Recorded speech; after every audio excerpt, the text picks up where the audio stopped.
Olá, eu sou a Solange Mel. Sejam bem-vindos ao podcast Dança em Diálogos, um espaço dedicado ao diálogo entre a criação artística e a performance, onde a dança e a coreografia encontram novas formas de comunicar. Estejam preparados para explorar novas perspectivas sobre a dança, descobrir intérpretes, criadores, corpos, ideias em movimento. Mas não só. Neste espaço conhecemos companhias, grupos e coletivos portugueses partilhando as suas histórias, mas também intérpretes internacionais, investigadores e outras figuras da dança de dentro e fora do palco. E acrescentamos ainda mais diálogos, claro, neste caso a 3, e sobre espetáculos em cena e outros temas da dança, com a nova rubrica Show Must Go On. Neste episódio do Dança em Diálogos, falámos com Madalena Xavier e João Fernandes, coreógrafos, investigadores, professores da Escola Superior de Dança e autores do livro Modos de Fazer Ver a Obra Coreográfica, a construção da identidade coreográfica a partir de Vítor Hugo Pontes, que será lançado em outubro com a edição da Dança em Diálogos. Conversámos sobre os seus percursos profissionais e académicos e sobre a forma como se cruzam a criação, a docência e a investigação. Mas conversámos sobretudo sobre o livro que escreveram em conjunto, refletindo sobre esse processo de investigação, sobre a análise da identidade coreográfica de Vítor Hugo Pontes e sobre a importância de pensar e registar criticamente a dança contemporânea em Portugal.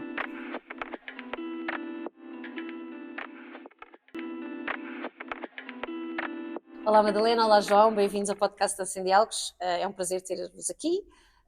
Conheço-vos de longa data, adoro-vos. Portanto, acho que vai ser uma conversa boa e divertida, apesar de irmos falar de um livro que vocês demoraram muito tempo a escrever, ou pelo menos algum a investigar.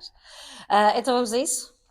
Madalena, és coreógrafa, investigadora e professora na Escola Superior de Dança, onde lecionas desde 2003 e onde atualmente és subdiretora e coordenadora do mestrado de Criação Coreográfica e Práticas Profissionais. O teu percurso cruza a prática artística com a docência e a investigação. Tens publicado regularmente sobre processos de criação e, enquanto intérprete, colaboraste com criadores como Rodolfo Graça, Ana Rita Barata, Frédéric Flamand. Como coreógrafa tens desenvolvido peças apresentadas em contextos académicos e profissionais e na tua tese de doutoramento propuseste o Atlas Criativo, uma ferramenta pedagógica para refletir sobre os métodos e processos da criação coreográfica contemporânea. João, és coreógrafo, professor e investigador, natural de Leiria, e lecionas na Escola Superior de Dança desde 2013, onde hoje és subdiretor e coordenador da licenciatura em dança. És doutorado em dança e tens conciliado a investigação, a criação e a docência. Fundaste e programaste durante mais de uma década o Metadança, Festival de Artes Performativas em Leiria, e como coreógrafo tens vindo a apresentar peças próprias e colaborações com outros artistas. Passamos agora então a ouvir-vos um pouco, a falar sobre dança e não só. Começo contigo, Madalena. O teu trajeto cruza a criação artística, a docência e a investigação, e como é que tens articulado estas 3 dimensões ao longo da tua carreira? Obrigada, Solange. Então, estas dimensões aparecem de forma integrada e de uma forma muito natural naquilo que é o meu percurso, ou que tem sido o meu percurso profissional. Isto porquê? Porque eu ainda era aluna, isto agora começando pela formação, ainda era aluna da Escola Superior de Dança quando comecei a trabalhar profissionalmente, nesse caso na Alemanha, num projeto com o Frédéric Flamand. Quando regresso à escola já estava a exercer a minha atividade enquanto bailarina, portanto estava a estudar, voltei a estudar para acabar a licenciatura e continuei a trabalhar profissionalmente. Quando estava a acabar a licenciatura, continuo a trabalhar profissionalmente como bailarina, mas convidam-me para ficar como assistente na Escola Superior de Dança. E, portanto, a questão de estar ligada à criação artística enquanto bailarina numa fase inicial, depois muito também como assistente de movimento para teatro, que foi uma coisa que eu fiz muito, e no início da minha carreira profissional, e depois pontualmente como coreógrafa. Portanto, isto para dizer que depois, quando integro a Escola Superior de Dança como docente, começo também, porque a prática pedagógica para mim está sempre associada a uma investigação, começo também simultaneamente a exercer esse trajeto profissional, a pesquisar e a investigar, e pronto, e foi por aí fora. Não é? Foi-se tudo encadeado. Ligando, depois o facto de estar na escola fez com que eu tivesse vontade de fazer um mestrado. Na altura fui fazer um mestrado em Ciências da Comunicação, fiz uma dissertação ligada à dança, mas pronto, com uma série de referências vindas das ciências da comunicação e de um outro contexto de formação. Depois faço o doutoramento e continuo a investigar. Portanto, para mim, cada vez que faço uma prática artística, mesmo que seja em contexto da escola, também estou a investigar, portanto a coisa está sempre articulada, muito ligada a esse percurso. Portanto, não foi nada assim que tu planeasses, que delineasses, foi uma coisa que foi acontecendo? Não, nunca decidi, agora estou a dançar e a seguir vou investigar, ou a seguir vou... Não, as coisas foram acontecendo. E então, tu consideras, ou pelo menos no teu trabalho enquanto intérprete, que houve, ou que ainda existe... essa relação entre o que tu fizeste enquanto intérprete e com os coreógrafos com que trabalhaste, depois, mais tarde, com o teu olhar sobre a criação coreográfica, ou não? Sim, inevitavelmente, não é? Que isso aconteceu? Eu acho que... Depois o que é que me aconteceu? Eu, enquanto estava a trabalhar como bailarina, estava simultaneamente, ou muito pouco tempo depois, comecei a dar aulas aqui na escola, como te disse. E uma das minhas tarefas como assistente era, no fundo, fazer o acompanhamento de vários coreógrafos e professores convidados que vinham à Escola Superior de Dança trabalhar com os alunos que estavam no último ano da licenciatura. E, por exemplo, eu nunca trabalhei profissionalmente como bailarina com o Francisco Camacho, mas, por exemplo, como acompanhei N seminários, eram processos bastante intensos com o Francisco Camacho, com o João Fiadeiro. Pronto, com o Rui Lopes Graça, sendo que eu com o Rui Lopes Graça também tinha a experiência de trabalhar fora da escola a nível profissional e, portanto, ou seja, tu foste tipo assimilando. Sim, ou seja, a importância destes coreógrafos, pronto, depois eles no fundo vão ser muito importantes para aquilo que é o meu projeto de doutoramento, já falamos mais à frente, se calhar. Literalmente daqui a bocado, sim.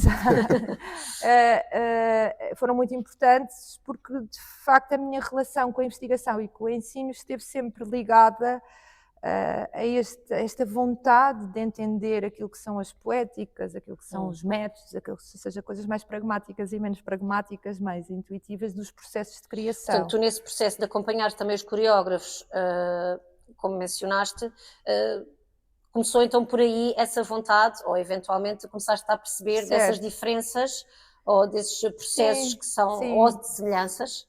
Não é? E isso interessou-te depois, na tua tese? Sim, interessou-me depois do ponto de vista da investigação e interessou-me também do ponto de vista da prática, porque cada vez que vou para o estúdio, muitas vezes... Então, não estão dissociadas? Sim, quando vou para o estúdio, agora menos, ou quando ia como bailarina e tinha que, quando me era solicitado que fizesse ou improvisações, ou que estabelecesse materiais, ou que trabalhasse, ia buscar também muitas das referências que tinha, não só daquele momento, mas de coisas que já tinha observado ou experienciado noutros contextos, mas também quando faço criações, não é? E agora tenho trabalhado também com o João aqui no contexto da Escola Superior de Dança e muitas vezes eu digo, agora bora lá fazer como faz não sei quem, não é? Exato. E portanto essas referências depois vêm não só para aquilo que é a parte da investigação e para aquilo que tem sido o meu foco em termos da escrita, e de um trabalho mais académico, como também para o trabalho prático, não é? E tu, imagino que não seja assim tão linear como eu vou pedir agora, queria que falasses um bocadinho sobre esse Atlas Criativo, que eu sei que é uma tese muito física, não é? Sim. Embora seja teórica, tem um material muito específico que tu construíste a partir da tua investigação. Pronto, eu também já tive a possibilidade de dizer que acho que isso é mesmo muito importante, ter essa materialidade, não é? Porque parece que é uma coisa diferente. Explica-nos um bocadinho o que é esse teu Atlas. Eu quando depois, no fundo, a decidir fazer o doutoramento, aquilo que era a minha grande preocupação, eu mantinha uma atividade muito recente. Depois, durante o período do doutoramento, se calhar não dancei tanto como gostava, mas vinha a dançar e a fazer um trabalho com bailarina com alguma intensidade e já estava a dar aulas. E, portanto, aquilo que foi sempre o meu propósito no doutoramento era, eu vou continuar a dar aulas, portanto, eu tenho que tornar este doutoramento dialogante com aquilo que eu faço em termos de ensino. Eu sempre lecionei muito na área da composição e, portanto, tinha que ter qualquer coisa a ver com isso. E com o meu grande fascínio do trabalho com coreógrafos, se fossem aqueles que eu vinha acompanhando como assistente, fosse aqueles com quem conhecia, outros que fiquei a conhecer, não é? E como é que faz esta seleção dos coreógrafos que... Pronto, isso depois foi um procedimento, na altura, fez parte da investigação, uma espécie de um estudo piloto, acompanhei 2 processos de criação, e depois dentro da metodologia de investigação, criei uma espécie de um espírito, convidei peritos na área da dança, que não eram nem bailarinos nem coreógrafos, eram pessoas ligadas a estruturas de dança, que no fundo me foram indicando coreógrafos de referência. Portanto, fizeste uma pré-investigação para depois certo, investigar. fiz uma pré-investigação, depois decidi, depois estava tão entusiasmada. Inicialmente tinha pensado em entrevistar 10 coreógrafos, no fim já eram 16, e houve 2 entrevistas que acabaram por não entrar, houve ali um desfazamento em termos de... Então são 14? São 16. São 16, ok. Portanto, havia mais 2 que depois ainda houve 2 que ficaram... Então, e como é que isto se materializa Portanto, o Atlas objeto? Criativo, no fundo, depois a minha grande preocupação, aquilo que eu quis também transformar era... Eu sentia na altura, e às vezes ainda sinto, agora pelo menos já posso dizer, vejam o Atlas, vejam se isso vos inspira ou não, que era...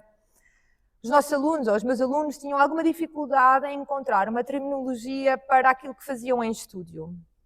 Eu costumo exemplificar como dizer, então o que é que fizeste no último ensaio, não é? Quando estava a fazer acompanhamento dos alunos. Estive a improvisar, diziam-me os alunos. E eu, sim. Então, mas improvisar para quê?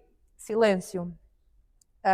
E pronto, para dar um exemplo prático, no Atlas Criativo, aquilo é uma caixa com o livro das entrevistas e com uma série de cartões que fazem, no fundo, uma sistematização de conceitos. Eu, por exemplo, tenho 5 ou 6 propostas de conceitos para improvisação. Eu posso improvisar para simplesmente para desbloquear o corpo, posso improvisar para com um tema, para manipular materiais que já existem, posso improvisar para o coreógrafo me ajudar ou encontrarmos materiais que possam ser utilizados na peça.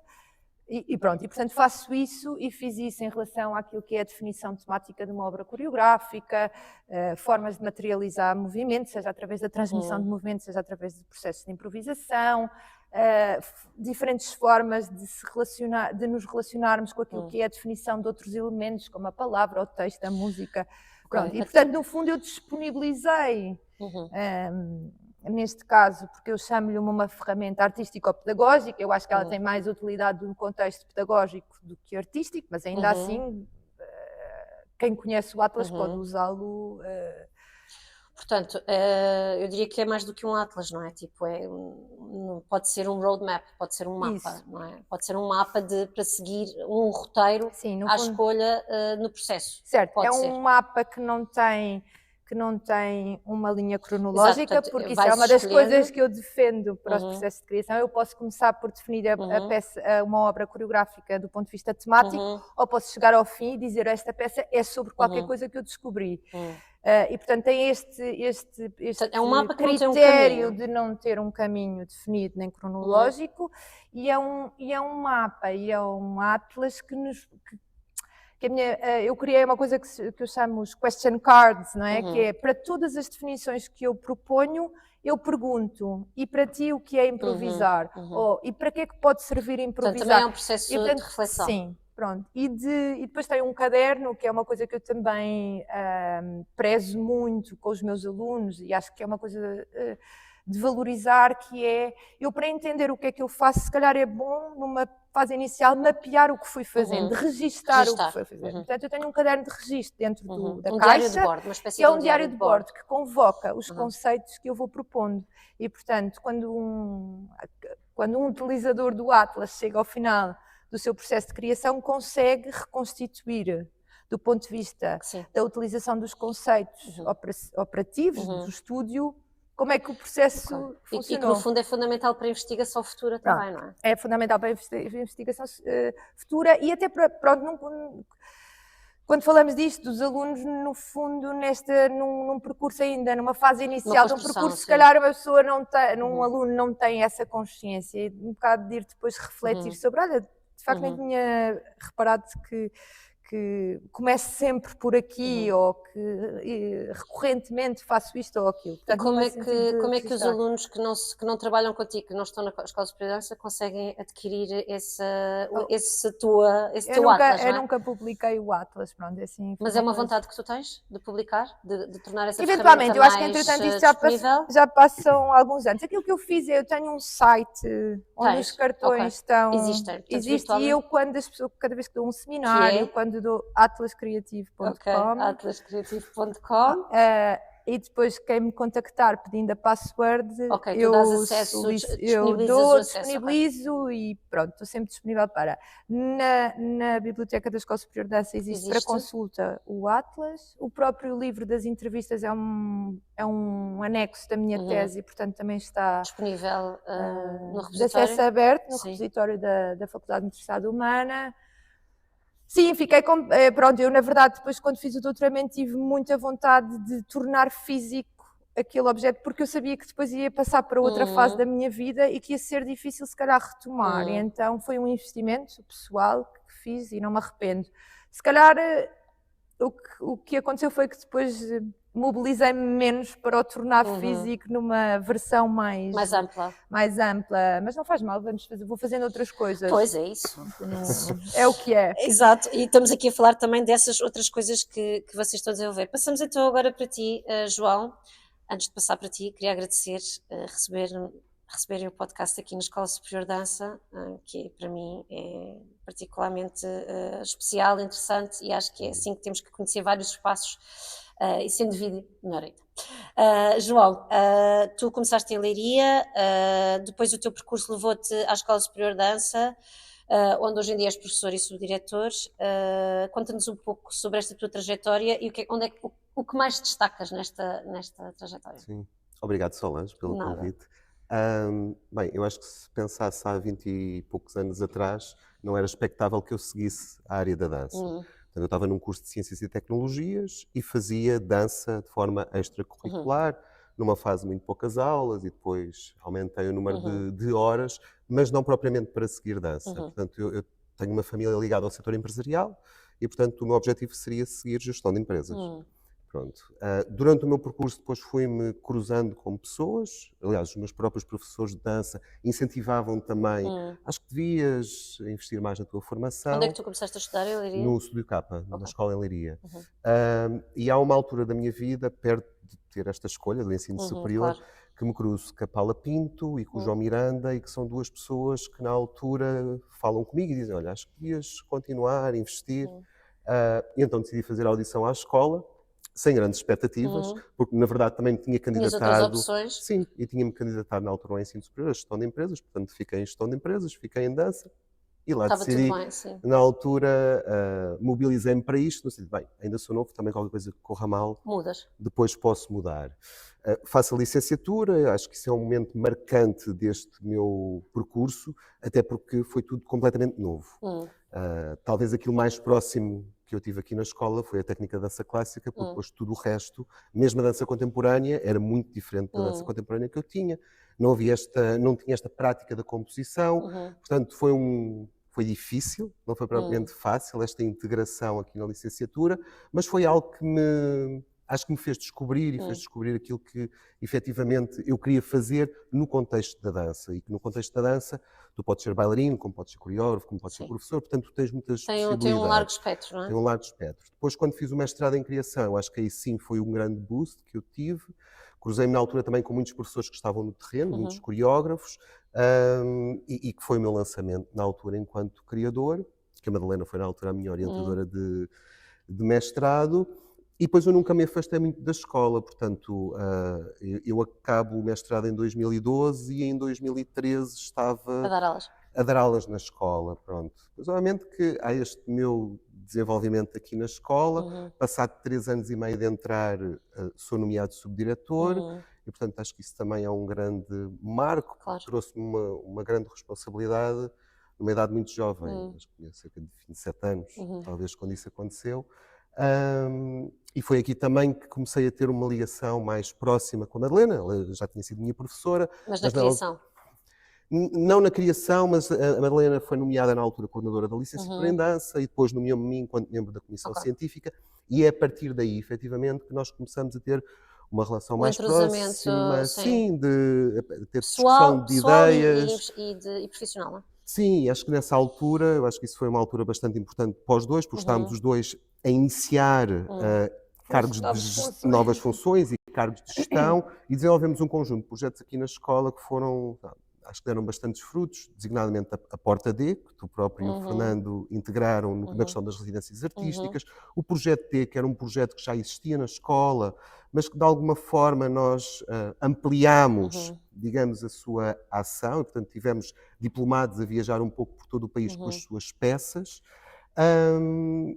e acho que depois todos os momentos que eu passo aqui na escola com estudantes, e nós temos uma população muito heterogénea, são muito enriquecedores para o meu percurso. Isso não é inegável, é inegável. Portanto, acho que foi um percurso muito pouco convencional. E que acabou ligado à gestão de alguma forma, não é? É verdade, sim, de alguma forma acaba por estar ligado à gestão, nunca abandonei essa área, eu depois ainda pensei desistir na altura da licenciatura. Era isso que eu te ia perguntar, se alguma vez te passou pela cabeça... Sim, e depois candidatei-me a Direito, portanto acho que é um fascínio que eu ainda tenho, espero que um dia consiga. Força aí. Força aí para... Mais um. Exato. Mas pronto, eu fiz muitas habilitações académicas, mas também as fiz com uma necessidade na altura que eu tinha de formação. Eu nunca pensei, por exemplo, fazer um mestrado em ensino de dança aqui na escola, mas na altura estava a dar aulas no Conservatório de Leiria e, portanto, era necessário Era essa preciso. habilitação e, portanto... Portanto, fizeste mestrado de criação, mestrado em ensino da dança e depois o doutoramento. E depois fiz o doutoramento, muito ligado às técnicas de dança, eu sempre estive muito ligado ao ensino da técnica de dança contemporânea, sendo que hoje em dia já é uma área que me está um pouco afastada, porque tenho-me dedicado à questão da criação. Pronto. E agora, mais recentemente, nos últimos anos, que também acho que é um marco muito grande para mim, que é, eu fui aluno do mestrado em Criação Coreográfica Contemporânea e eu depois pertenço à equipa que cria o mestrado em Criação Coreográfica e Práticas Profissionais. Portanto... Estou vendo que vocês nunca param de estudar, tipo, isso é também eu acho que é uma inspiração e que deve ser para as pessoas que são apenas intérpretes ou que pensam apenas ser intérpretes. Realmente há muito mais para além e muito mais possibilidades depois também de futuro, não é? Que eu acho que isso é importante pensarem. Queria... Pronto, já falaste como é que começou as tuas colaborações com a Madalena. Queria falar um bocadinho sobre o Metadança, porque eu acho que isso é muito importante o que tu fizeste em Leiria. Sei que agora este ano não acontece, ou estás um pouco mais afastado dessa função de programador, mas tu iniciaste este festival há mais de 10 anos, se não me engano. Em 2012 foi a primeira edição, sendo que ele foi pensado em 2011. Sim, foi há mais de 10 anos. E queria que falasse um bocadinho sobre isso, porque é que iniciaste este projeto em Leiria. E o que é que tu achas que aconteceu ou que efeitos poderá ter tido essa tua dedicação a este projeto? Sim, bem, este projeto acaba por ser uma consequência do próprio mestrado em Criação. Portanto, o próprio mestrado em Criação foi quando eu iniciei, efetivamente, a minha atividade profissional enquanto criador, que tem durado até aos dias de hoje, obviamente que hoje mais afastado, porque também assumo outras responsabilidades aqui na escola e temos que abdicar de algumas coisas, mas o Metadança surge como uma resposta àquilo que eu achava que era necessário haver em Leiria. Portanto, eu saio de Leiria com uma oferta cultural muito escassa.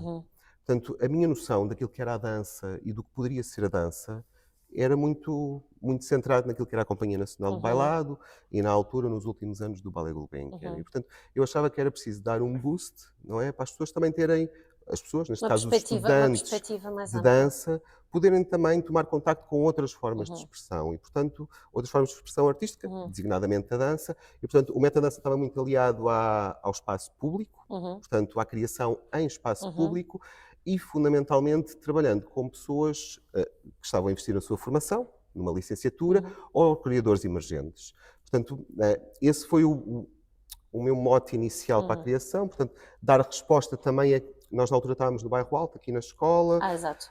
E portanto, tivemos muitos anos centrados numa bolha no Bairro Alto, os alunos não saíam para fora e, portanto, o Metadança também acabou por ser uma plataforma ou um projeto que os alunos pudessem pisar outros palcos, porque na verdade também iam tomar contacto com outros públicos. Portanto, uma itinerância dos próprios projetos dos Sim, alunos. sim. Portanto, colmatavas duas necessidades, não é? Uma que era a necessidade de exposição, maior exposição dos vários universos da dança em Leiria, e a outra era possibilitar que os alunos tivessem outros palcos. Sim, sim, outros palcos, outras formas de trabalhar. Portanto, havia um grupo daqui da Escola Superior de Dança que passava uma semana e pouco em residência. Esta questão do processo de criação colaborativo, que foi algo que também, ao longo do meu percurso, eu fui descobrindo também com os intérpretes. Obviamente, como tu disseste, eu já trabalhei em colaboração com várias pessoas. Portanto, é uma coisa que te interessa É uma coisa que sempre me interessou e que fui sempre muito estimulado a trabalhá-lo, seja aqui na escola, seja depois no próprio mercado profissional. Quando dei aulas, havia muito esta necessidade da prática pedagógica partilhada, porque, na verdade, nós aprendemos muito uns com os outros, as Certo. formas de trabalhar são diferentes, as formas de pensar também podem ser diferentes. Obviamente, eu acho que eu e a Madalena já encontramos aqui equilíbrio. uma fórmula de trabalho. Obviamente, eu quando trabalho com a Madalena trabalhamos no contexto de escola, não é? Portanto, criamos uma peça em 5 semanas. Quando eu trabalhava fora deste contexto ou fora do contexto curricular, eram processos mais longos, eram processos de 3 meses, mas acho que tu vais descobrindo e vais descobrindo esta identidade que depois é criada num coletivo que é sempre diferente de outras pessoas. É como te digo, já trabalhei com muitas pessoas e a fórmula é sempre diferente. Encontras sempre outras formas de trabalhar e outras maneiras de pensar aquilo que é a dança. Portanto, esta dimensão colaborativa também estava muito pensada no contexto do festival. Portanto, E foi crescendo, não é? Porque, entretanto, Sim. passaram do espaço público para palcos, não é? Para teatro. Sim, eu sempre Havia essas tentei duas. as duas dimensões porque eu não podia criar um momento logo de ruptura. Senti que tinha de equilibrar. Ok. Portanto, tu tinhas a dimensão de palco, tinhas a dimensão de espaço público e depois tinhas outras dimensões, os espetáculos infantis, os espetáculos para sénior, exposições, conferências. Portanto, era muito diversificado, sim, foi aumentando. Teve o seu tempo também. Leiria hoje em dia é uma cidade muito diferente e com uma oferta cultural muito mais ampla.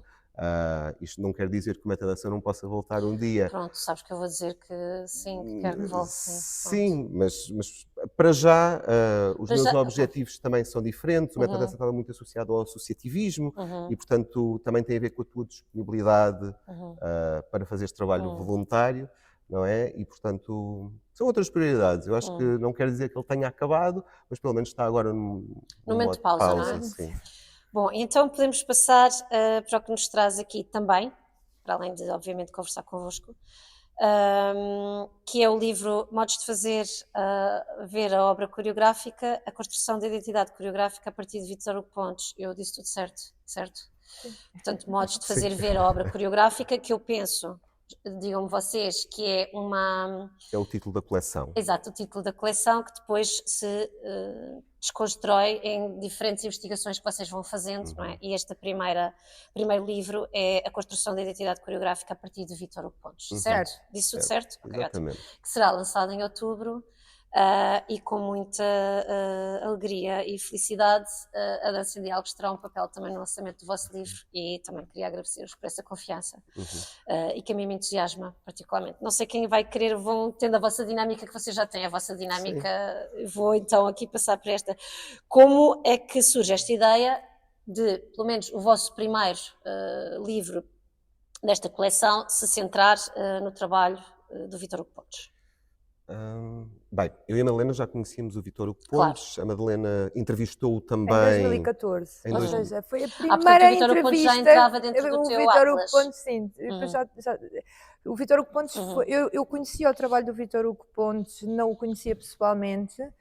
Convido para fazer parte, porque foi um dos nomes selecionados para fazer parte da minha investigação do doutoramento, e em 2014, a primeira entrevista, portanto foi super marcante, porque eu estava super nervosa, porque era a primeira entrevista para o doutoramento que eu ia fazer e que ia, no fundo, servir como conteúdo para o doutoramento, foi ao Vítor Hugo Pontes.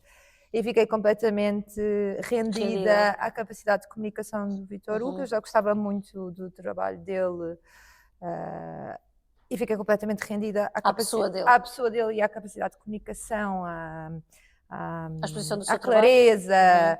pronto. E, portanto, eu brincava muito sempre de dizer, o Vítor Hugo Pontes é o meu preferido. Pronto, eu criei, de facto, criámos ali uma empatia muito grande e depois eu acho que isto contaminou um bocadinho quando nós começámos, e depois continuámos, depois, na verdade, houve um projeto, o João, como me explicava há pouco, um dos projetos que nós, no fundo, dinamizámos enquanto eu era coordenadora da licenciatura e o João, subdiretor e membro da comissão científica, foi um projeto com os estúdios Vítor Corden, que é os compositores e coreógrafos. Jovens coreógrafos? Não, começa com compositores e coreógrafos. Compositores e coreógrafos, cuja o mentor na parte da coreografia, não é o mentor, o tutor, a pessoa, o orientador, que tem sido sempre em todas as edições, porque isso até hoje, projeto que envolve a Escola Superior de Dança, que envolve alunos da Escola Superior de Dança, é de facto o Vítor Hugo Pontes, portanto houve aí também essa partilha muito grande de ideias e de como é que a coisa ia se desenvolver, não é, com o Vítor Hugo Pontes, mas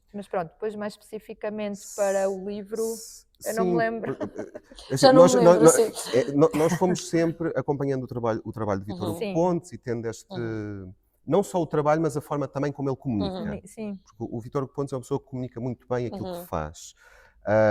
E lembro-me, na altura, eu tinha ido assistir a um ensaio aberto a Montemor da peça O Corpo Clandestino, e eu acho que isso na altura foi assim, falei com a Madalena assim, bem, o Vítor Hugo Pontes articulou todos aqueles segmentos e realmente aquilo funcionava. De que forma é que ele faz isto? Portanto, sequer era bom começarmos também a pensar um pouco sobre este trabalho de Vítor Hugo Pontes, que é um coreógrafo com mais de 20 anos de carreira, e na altura surgiu a oportunidade de uma linha de financiamento, de investigação do IPL, que é o IDICA. E na altura falámos, vocês já escreveram, eu ainda não disse, mas vocês já escreveram enormes artigos juntos, não é? Portanto, esta não é a vossa primeira investigação, é algo que... Sim. Sim, e portanto surgiu essa linha de financiamento, candidatámos e ficámos com o apoio e acho que é isso. Obviamente que nós pensamos uma coisa sempre no início e depois a investigação vai mudando. Vai se materializando, sim. E vamos descobrindo coisas novas também. Portanto, a determinada altura vocês fixaram, ok, isto funciona eu acho que para nós. Foi muito natural, mas nós tínhamos muito a certeza de que o Vítor Hugo Pontes era um bom estudo de caso. Ok. Então, mas só para perceber melhor, vocês pensaram primeiro na coleção ou pensaram primeiro no Vítor Hugo Pontes? Não, nós inicialmente tínhamos pensado isto como um projeto isolado. E ia resultar num artigo, eventualmente numa coisa assim um bocadinho... Sim, num documento online. Uma coisa assim mais informal. Certo. Portanto, eu acho que a coleção é uma coisa que nós fomos... Pensei assim, isto era fixe fazermos com outros descobrindo coreógrafos. Que isto era possível de ser havia aqui um olhar que nós tínhamos sobre os objetivos deste livro, deste pequeno livro, é um caderno, um livro, que eram replicáveis a outros, não no sentido de fazer-se a mesma coisa, mas de fazer uma coisa parecida ou com outras perspectivas ou abordando outras dimensões, não é? Aqui está focada, conforme o título indica, na questão da identidade coreográfica. Que é a minha próxima pergunta. Mas eu acho que há outras coisas. E depois fomos pensando, olha, isto era... Íamos debatendo, íamos refletindo. Isso... Porque nós depois... A grande vantagem desta dinâmica entre nós também tem a ver com... Nós não precisamos fazer reuniões. Às vezes temos mesmo que nos isolar para só trabalhar numa coisa, porque isto é muita coisa. Mas às vezes estamos no nosso dia-a-dia, porque partilhamos gabinete e partilhamos... estamos muito tempo juntos. Isto era giro, era fazermos isto também em relação a qualquer coisa. E pronto, e depois a coisa ficamos ali os dois a matutar, depois voltamos a falar. Pronto, portanto, eu acho que há aqui coisas que nós próprios às vezes perdemos a noção de como é que elas surgem ou como é que elas... Então, mas indo a essa questão da identidade coreográfica, que tu agora referiste que está particularmente relacionada com o Vítor Hugo Pontes. Como é que se define esta identidade coreográfica? Vocês vocês é que surgem esta Também ideia foi um ou é termo depois que a foi investigação maturado, toda não é? que surge? Eu acho que foi da investigação, não acho, tenho a Surge a certeza que foi partir da da investigação, porque, na verdade, o nosso primeiro passo, antes de analisar as peças do Vítor Hugo Pontes, foi criar um sistema de análise. Certo. Portanto, nós criámos um sistema de análise centrado em 5 pontos, desde a escolha do intérprete, da natureza da proposta, se ela é uma encomenda, se ela é uma proposta autónoma, Certo. da relação com os outros elementos, das configurações coreográficas, portanto, um conjunto de 5 pontos, e a partir desses 5 pontos analisámos a obra do Vítor Hugo Pontes e começámos também a perceber que esta ideia do perfil biográfico, das experiências que tu tens, das formações que tu fazes, das relações que tens com os outros artistas, constituem também aquilo que é a tua identidade coreográfica, que é mutável. Portanto, nós trabalhámos a identidade coreográfica com o Vítor Hugo Pontes, mas podíamos estar a trabalhar a identidade coreográfica com outro coreógrafo. Claro, portanto é um conceito ou seja, essa descoberta dessa identidade ou essa caminho, não é? Porque no fundo é o que tu estás a dizer, tipo, vocês percebem que um certo caminho, seja ele biográfico ou de investigação ou que revela uma identidade coreográfica. Certo, e que ele é altamente ligado a um perfil biográfico. Eu costumo. E depois é engraçado, pronto, que isto não? é uma personalidade também, mas é um perfil biográfico também no sentido daquilo que eu costumo dizer. Isto vem da entrevista que eu fiz em 2014 ao Vítor Hugo Pontes. Eu estou sempre a dizer isso aos meus alunos, porque muitas vezes vou buscar referências e digo: porque vocês têm que integrar aquilo que vocês sabem fora da dança, aquilo que vocês vos interessa fora da dança naquilo que é. Porque o Vítor Hugo Pontes não seria o Vítor Hugo Pontes se não tivesse estudado Belas Artes. Isto é sempre uma coisa que eu digo. E agora perdemos, já não sei. A importância da biografia. Mas esta questão do mutável também é importante, porque nós, portanto, em 2014, quando eu faço a entrevista, é engraçado, houve coisas que o Vítor Hugo disse absolutamente fundamentadas e legitimamente sobre a forma de trabalhar e de criar, que se calhar em 2024 foi quando nós o entrevistámos agora também. Já era uma coisa um pouco diferente. Nós próprios, ao analisar o percurso, dissemos assim, de facto, em 10 anos, esta relação dele com determinado... Essa era a minha pergunta, essa entrevista... Não, é mesmo assim, essa importância da entrevista dele. Sendo que nós olhamos para isto, há sempre recorrências e tendências no trabalho do Vítor Hugo Pontes. Há um trabalho sempre associado aos grandes grupos, isto não quer dizer que ele não faça trabalhos com menos pessoas, não é? Esta questão padrões, ligada... queres dizer, portanto, identificam-se alguns padrões. Alguns padrões, sim. Esta questão de trabalhar sempre com intérpretes heterogéneos, a questão da cenografia, a cenografia é algo, e o espaço, é importante. Digamos, o espaço é quase está uma personagem, muito... a cenografia é quase uma personagem. Também está muito presente e portanto, por mais que existam variações, não é? O Vítor Hugo Pontes, evoluções, transformações, não é? O Vítor Hugo Pontes, se calhar daqui a 10 anos, será outra pessoa, não será outra pessoa, mas o trabalho dele de trabalhar. Sim, claro, e até porque... Mas depois é engraçado que há coisas que se mantêm muito... fiéis a essa tendência. Mas isto porque, pronto, em modo um bocadinho de reflexão, o mundo muda e as reflexões, interrogações, modos de trabalhar, visões do que acontece também, mudam, mas depois há coisas que são trabalho, traços muito... Mas em termos de metodologia, imagino eu, de algumas... ou da utilização de agora talvez ele vá trabalhar menos, porque, pronto, está dedicado ao São João e imagino que isso também vai ocupar algum... Espero que não. Pronto, mas mesmo que se for uma pausa, que seja assim. Sim, mas, por exemplo, ali entre 2011 e 2012, na altura do Ballet Story, da Fuga Sem Fim, ele utilizava muitos intérpretes das danças urbanas. E o Vítor Hugo Pontes, aliás, os próprios críticos de dança referiam isso, que é o Vítor Hugo Pontes tem uma paixão pelos bailarinos. Nesse aspecto ele também foi inovador, não é? Porque era algo que não acontecia antes. Essa utilização do intérprete de danças urbanas era menos... vista, pelo menos em Portugal, não é? Mas hoje em dia, por exemplo, é algo que está um pouco mais diluído. Hoje já está mais diluído, sim. Há a questão do texto, como não sei se a Madalena falou, né? Portanto, ele utilizava a palavra muito, não utilizava a palavra naquele início, na altura da entrevista da Madalena. Sim. E ele dizia, dia... eu fujo do texto, porque eu venho do teatro, do texto, não era do texto, eu fujo da palavra dita. E, portanto, a sonoridade da palavra dita. Certo, ele dizia-me isto em 2014, isto está na entrevista, fujo, venho do teatro, portanto o texto tem a importância que tem e é relevante e às vezes até serve quase de guião para aquilo que eu vou construir, mas eu fujo e vou sempre tentando de forma, mesmo quando solicito improvisações aos meus intérpretes, de evitar que eles recorram à palavra. E depois de repente há peças, né, de 2014 até agora, em que ele ele próprio assume, agora sim, houve coisas que eu acho que têm que ser ditas, pronto, e isto é absolutamente... Sendo que o Vítor Hugo Pontes, o texto foi super importante. É muito basilar na criação, não é? Sim, seja como ponto de partida, seja na criação de uma dramaturgia. É por isso que vocês também põem, é um dos vossos capítulos, o texto e a palavra. Certo. A diversidade dos contextos e intérpretes também, no fundo, quando estavas a falar da questão das danças urbanas, também estaria muito relacionado com isso, não é? Com o tipo de intérpretes que ele também com os contextos de intervenção, né? Sim.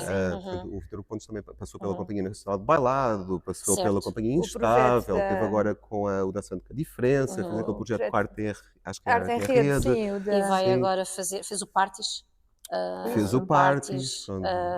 E agora vai fazer também uma peça com a Companhia Maior. Que estreará em outubro. Dezembro. As propostas que o Vítor Hugo Pontes nos apresenta são muitas vezes elas propostas por estruturas mais do que propostas autónomas dele. Sendo que ele depois também refere sempre que tem que se sentir, não são encomendas no ponto de vista vais fazer isto, mas é mais como é que tu são mais vais criar para este contexto. Vais fazer, ou seja, não são imposições nem delineações muito quadradas. O próprio contexto é que é diverso e depois ele adequa-se e ele tem que encontrar, não é? Sim, ele, por exemplo, quando o Margem provém de um convite do CCB, não é? Sobre o texto dos Capitães da Areia. Portanto, já estava mais... Mas ele não quis trabalhar tout court os Capitães da Areia, ou o próprio Ballet Story, foi também uma encomenda da Guimarães Capital da Cultura. Portanto, para trabalhar aquela partitura, exatamente. Portanto, mas há coisas que são concretas. Sim, mas ele procura sempre encontrar a sua singularidade naquela proposta. Claro, e imagino que sejam coisas que lhe interessem trabalhar, senão ele não teria. Então, esta pergunta, o que é que surge da vossa perspectiva de inesperado na investigação sobre o trabalho ou surpreendido no trabalho do Vítor Pontes, não é? Vocês já conheciam tão bem, conheciam o Vítor Pontes e de repente na investigação há alguma surpresa, não sei se surpresa é a palavra certa, mas alguma... Bem, há uma surpresa muito grande que é, nós achávamos que o trabalho de Vítor Hugo Pontes era muito extenso e ele era maior do que aquilo que nós achávamos. Surpresa, vão ter que investigar muito mais. E super organizado e documentado. Ok, isso é portanto, isso é uma coisa, mas isso eu já desconfiava. Portanto, para vocês também foi mas de repente era tipo, isto ainda é mais e tem tudo. Mas ele facilitou-vos então grande parte desse acesso ao espólio, tudo. Portanto, ao visionamento de houve um todas as entrosamento peças. nesta investigação com ele. Sim, a nome próprio, no fundo, também colaborou connosco. Sim, mas pronto, isto foram ver horas e horas de peça, ouvir horas e horas de podcasts também. Muitos podcasts. O Vítor Hugo Pontes também é muito disponível. Pronto, e portanto isso também facilita imenso, facilita. Não foi provavelmente um trabalho fácil, mas... Não, facilita no sentido em que existe muitos sítios por onde procurar, não é? Existem demasiados sítios, às vezes. Mas às vezes nós dizíamos assim, o João acho que ainda ouviu mais horas do que eu, mas eu também ouvi algumas. Eu lembro-me dele ter dito isto, agora já não me lembro se li, se ouvi. Será que foi no podcast que fez quando foi fazer aquele projeto da Madalena Vitorino? Será que foi no ano? Vamos procurar. Então lá estávamos nós com o fone a ouvir o podcast para voltar. Encontrei-o! Quando é que ele disse isso? Eu lembro-me que ele disse. Mas também é interessante, isto falando de investigação, não é? Que a investigação hoje já está em muitos outros sítios, não é? Antes era muito mais quadrada, hoje em dia, quer dizer, há um espectro enorme. Mas que eu acho que essa de facto foi uma das maiores surpresas, a quantidade de coisas e de momentos de comunicação que ele tem e muitas vezes disso, e que são importantes e que são relevantes. Sobre o seu percurso biográfico, sobre a sua forma de trabalhar. E nós de alguma forma acabámos aqui por compilar e sistematizar toda a informação, porque a informação também se vai perdendo. E de uma forma bonita, que eu tenho a dizer que o livro está lindo, que também é importante. Obrigada. Né? Portanto, há algumas curiosidades, não é? Por exemplo, que a plataforma do Ballet Story era uma plataforma reaproveitada de uma peça do Nuno Cardoso. não é? Ou que E a palmeira do zoo depois integra o margem. E Ok. na altura tínhamos esta curiosidade, mas há alguma relação? Pronto, e a Não. altura depois explica-nos que realmente não há essa relação, há uma relação com este reaproveitamento de materiais, Claro. que às vezes também tem muito a ver com as questões orçamentais. Claro. Portanto, sabe, pois há essas curiosidades que extravasam o objetivo do livro, Mas que que vamos são, descobrindo Mas que são assim importantes, não é? coisas. e que estão agora compiladas e sistematizadas. E o que contributo é que esperam que o livro traga para esta reflexão e para a memória da dança, que eu acho que é muito importante, não é? Eu acho que mais, eu não sei se, espero que contribua. Pronto, nós tínhamos sempre, tal como eu me referi em relação ao doutoramento aqui também, nós às vezes mobilizamos-nos também nestas investigações também para aquilo que nós achamos que é importante para os nossos estudantes, que é às vezes este acesso a que coreografar não é uma... É possível aceder às formas como se chegam às coisas e todos Não é uma temos coisa um demasiado método, filosófica. sim, nem é uma coisa Existe alguma... e que há um trabalho e que eu posso ir beber aos outros ideias, não para fazer igual, mas para desbloquear Sim, formas ou de posso fazer. construir formas... Mas aquilo que eu acho que espero, pronto, e que o livro no fundo transformou-se foi são textos que dialogam de forma muito clara e aberta com o discurso do próprio coreógrafo, ou seja, nós fizemos um percurso de sistematizar aquela análise que surgiu num artigo académico, com referências, imensas referências bibliográficas, com um contexto, com um enquadramento.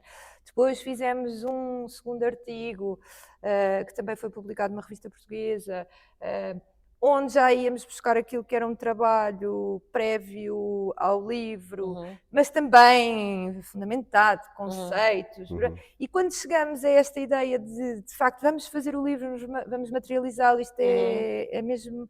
Chegámos a este lado muito mais leve de que tudo o que pensámos e descobrimos e sistematizamos sobre o trabalho do Vítor Hugo Pontes está sempre, está altamente... acessível, queres dizer? sim, e ligado àquilo que é o discurso do próprio... Ou seja, discursivo, então, no fundo é assim. Pronto. É uma forma discursiva. Criámos aqui um modelo, não é? De que tudo o que são as nossas percepções vão dialogar com aquilo que são discurso na primeira pessoa. Também nunca nos interessou fazer uma biografia do Vítor Hugo. Não é biografia. Não, claro. Portanto, interessava-nos também documentar os processos, como é que as coisas são feitas, claro. porque acho que daqui a uns anos, não é?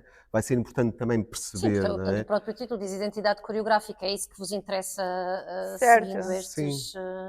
Sim. É isso que vos interessa comunicar, no fundo, não é? Sim, e é importante as pessoas também falarem o seu discurso, falarem sobre aquilo que Terem, fazem, não é? o que é aquela voz, sim. Mais do que documentários que fizeste da peça A, B, C, acho que é mesmo importante as pessoas falarem sobre o seu trabalho e da forma como trabalham, não é? Porque isso também inspira novas pessoas, cria-te uma relação muito mais direta com o criador. Mais próxima. E depois com as obras também, não é? Acho eu. Portanto, é mediação, claramente. Sim. Tu podes olhar para a obra de uma forma completamente diferente, percebendo este discurso, não é? Sobre como é que as coisas foram criadas e quais foram os seus propósitos, não é? Porque nós convocamos muitas vezes materiais técnicos na dança, mas eles depois têm um propósito artístico. Também foi este diálogo entre aquilo que são as opções técnicas e os propósitos artísticos que nós também quisemos demonstrar com este espólio do Vítor Hugo Pontes.